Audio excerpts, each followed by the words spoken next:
Hello दोस्तों, AI audio book summary में आपका स्वागत है। आज हम बात करने वाले हैं the monk who sold Ferrari bye robin Sharma के बारे में।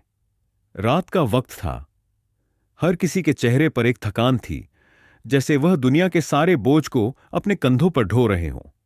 शहर की गलियां बिल्कुल खाली थीं और एक दुकान के अंदर एक आदमी अपनी एक छोटी सी नजर से अपना फोन देख रहा था।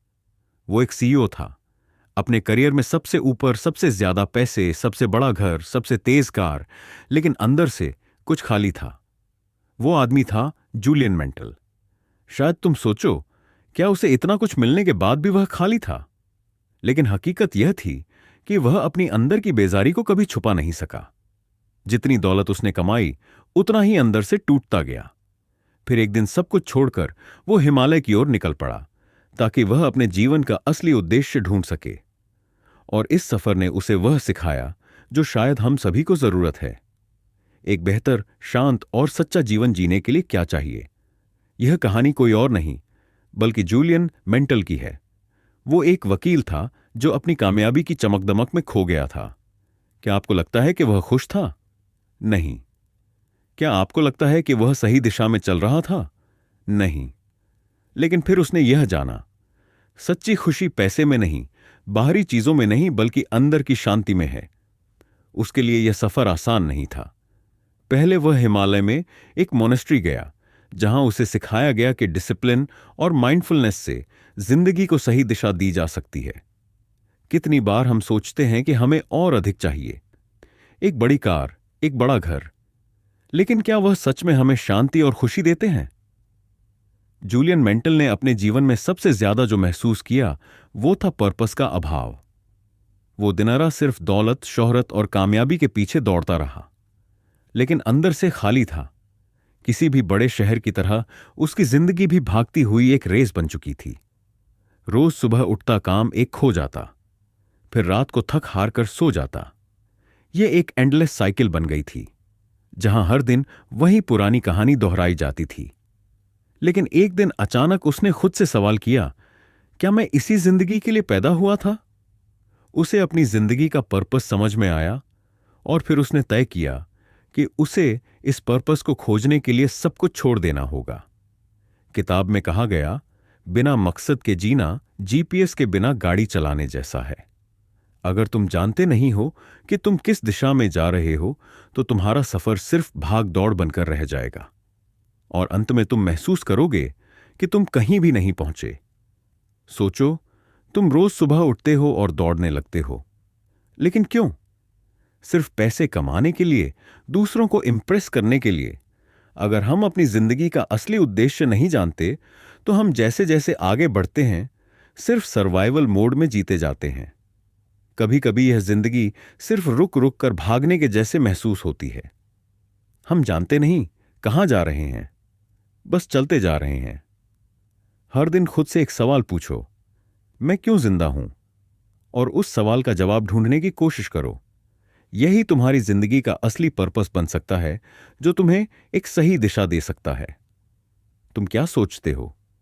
क्या तुम्हें भी ऐसा सवाल कभी खुद से पूछने की जरूरत नहीं लगी? जूलियन ने अपना सफर शुरू किया।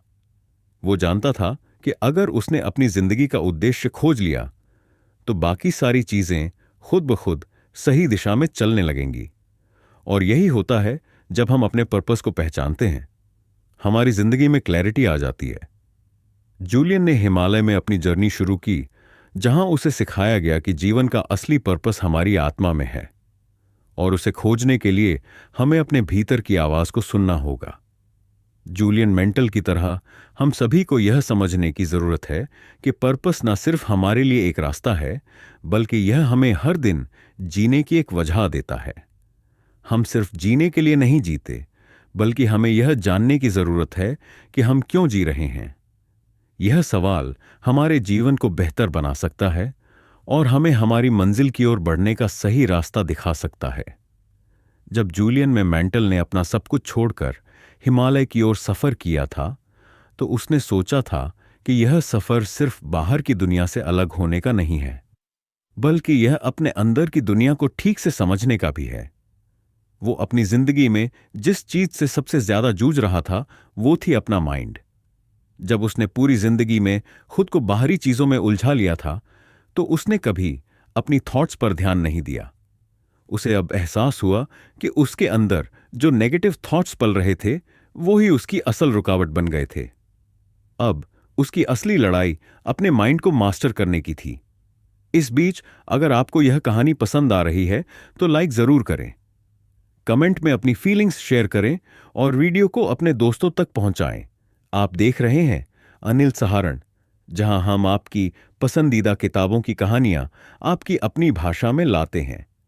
अगर आप इस किताब को लेना चाहते हैं तो नीचे डिस्क्रिप्शन में दिए एफिलिएट लिंक से खरीद सकते हैं। इससे हमें भी थोड़ा सपोर्ट मिलेगा और आपको एक जबरदस्त किताब मिलेगी।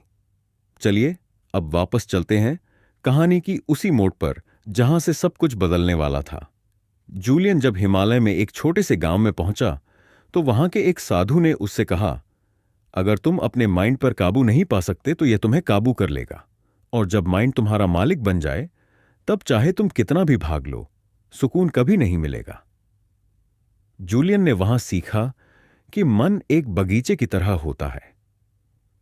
अगर तुम उस बगीचे में रोज मेहनत नहीं करते तो उसमें खरपतवार, वीड्स उगाएंगे और वो सारी पॉजिटिविटी को मार देंगे। वो कहती है, अगर तुम नेगेटिव थॉट्स जैसे मैं बेकार हूं, मुझसे नहीं होगा को रोज हटाओगे, नहीं तो वो तुम्हारे ड्रीम्स को कुचल देंगे।